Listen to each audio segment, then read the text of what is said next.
आज इस वीडियो के माध्यम से अपन महासागरीय नीतल या महासागरीय उच्चावच के बारे में अपन अध्ययन करेंगे कि महासागरों का नीतल या महासागरों का आंतरिक भाग किस तरह का है तथा इस नीतल को कितने भागों में बांटा गया है और क्या क्या इसकी विशेषताएं हैं उनके बारे में अपन अध्ययन करेंगे। तो प्राचीन काल में महासागरों की गहराई के बारे में निश्चित जानकारी प्राप्त नहीं होती थी, परंतु वर्तमान में ध्वनिक गंभीरता मापी यंत्र, ध्वनि गंभीरता मापक यंत्रों के द्वारा तुरंत ही महासागरों की गहराई के बारे में जानकारी प्राप्त कर ली जाती है तथा वर्तमान में पनडुब्बियों के द्वारा तथा अन्य साधनों के द्वारा महासागर की आंतरिक तली या उच्चावच के बारे में पूर्ण जानकारी प्राप्त हो गई।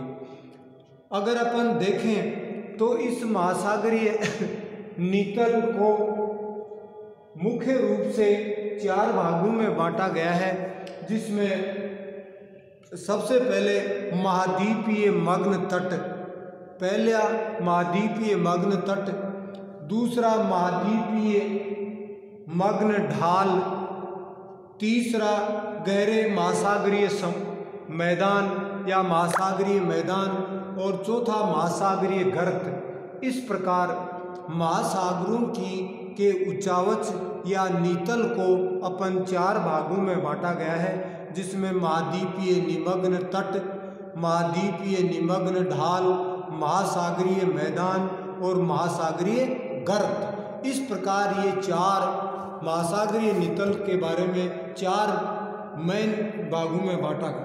अगर अपन बात करें महाद्वीपीय मग्न तटों की बात करें तो महाद्वीपों के किनारे जो समुद्र के जल में डूबे रहते हैं महाद्वीपीय मग्न तट कहलाते हैं। ऐसे भाग, महाद्वीप के ऐसे भाग जो महासागर या महासागरीय जल में डूबे रहते हैं उनको महाद्वीपीय निमग्न तट कहा जाता है। महासागरों के निमग्न तट का ये समुद्र लगभग 120 से 180 मीटर तक की गहराई में फैला हुआ है। इसकी अगर औसत गहराई देखें तो 120 से लेकर लगभग 180 मीटर की गहराई तक ये महाद्वीपीय निमग्न तट पाए जाते हैं। इनका ढाल बहुत ही कम होता है तथा साधारणतः मग्न तटों का अंतिम छोर लगभग 100 फैदम के आसपास तक पाया जाता है। सामान्यतः अगर बात करें तो ये निमग्न तट अलग अलग क्षेत्रों में या अलग अलग महाद्वीपों में अलग अलग प्रकार के पाए जाते हैं तथा उनकी इन महाद्वीपीय निमग्न तटों की चौड़ाई में अत्यधिक असमानता पाई जाती है। कहीं महाद्वीपीय निमग्न तट बहुत सकड़े पाए जाते हैं तथा कहीं कहीं महाद्वीपीय निमग्न तट बड़े चौड़ाई के रूप में पाए जाते हैं। अगर कुल बात करें तो महासागरों के कुल क्षेत्रफल के लगभग 7.6% भाग पर महाद्वीपीय निमग्न तट पाए जाते हैं। ये निमग्न तट अलग अलग क्षेत्रों में या अलग अलग महासागरों में भी अलग अलग तरह के या अलग अलग प्रतिशत में पाए जाते हैं। अगर अपन संसार के सभी महासागरों की बात करें तो अटलांटिक महासागर के लगभग 13% भाग पर, प्रशांत महासागर के लगभग 6% भाग पर तथा हिंद महासागर के लगभग 4.2% भाग पर ये निमग्न तट पाए जाते हैं। इन निमग्न तटों की उत्पत्ति के बारे में अलग अलग वैज्ञानिकों, विद्वानों ने अलग अलग अपने अपनी जानकारियां प्रदान की है। उन्होंने बताया कि ये निमग्न तट महासागरीय या महाद्वीपीय किनारे जो धीरे धीरे कई प्रक्रियाओं के द्वारा जो समुद्र में धंसते गए तथा उनके ऊपर महासागरीय जल आने के कारण ये महाद्वीपीय निमग्न तट बने।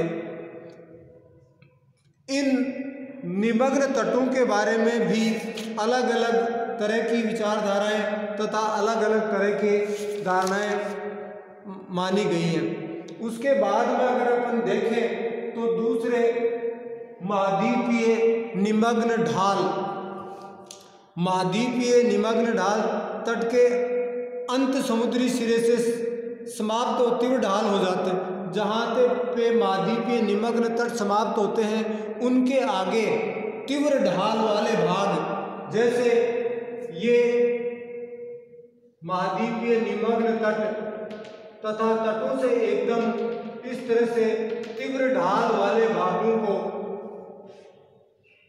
ये महाद्वीपीय निमग्न तट और महाद्वीपीय निमग्न तटों से आगे महासागर का नीतल जो तीव्र गति से ढलान के रूप में पाया जाता है, वो महाद्वीपीय निमग्न ढाल पाए जाते हैं।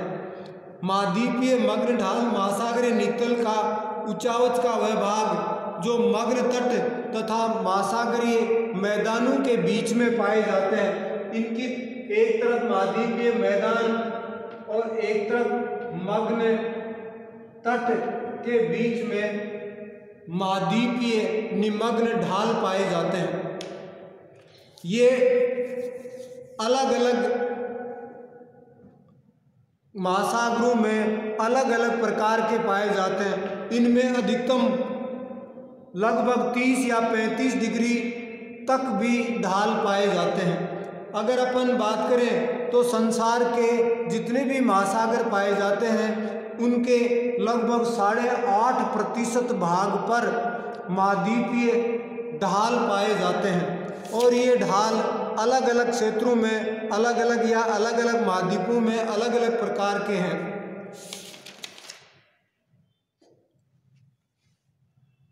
सबसे ज़्यादा ढाल महाद्वीपीय मग्न तटों से महासागरीय मैदानों के बीच, जिसमें अंध महासागर में, प्रशांत महासागर में, इनमें ये निमग्न ढाल सबसे ज़्यादा पाए जाते हैं। इनका औसत लगभग 30 डिग्री के आसपास ढाल पाया जाता है। इन ढालों पर महासागरीय निक्षेप न के बराबर पाया जाता है, अर्थात यहाँ पे महासागरीय निक्षेप नहीं पाए जाते। इसके बाद में तीसरे नंबर की बात करें तो तीसरे नंबर पे महासागरीय मैदान, जो महासागर का नीतल का समतल एरिया कहा जाता है। इस समतल एरिया को महासागरीय मैदानों के रूप में या मैदान कहा जाता है। महाद्वीपीय मग्न तटों के आधार से गहरे समुद्री मैदानों का भाग प्रारंभ होता है। महासागर के नीतल के अधिकांश भाग इन्हीं मैदानों से निर्मित होते हैं।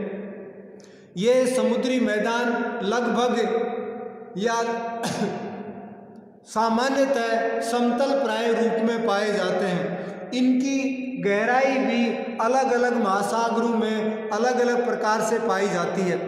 अगर अपन यूँ बात करें तो सभी महासागरों के लगभग 80 से 82% भाग पर महासागरीय मैदान पाए जाते हैं।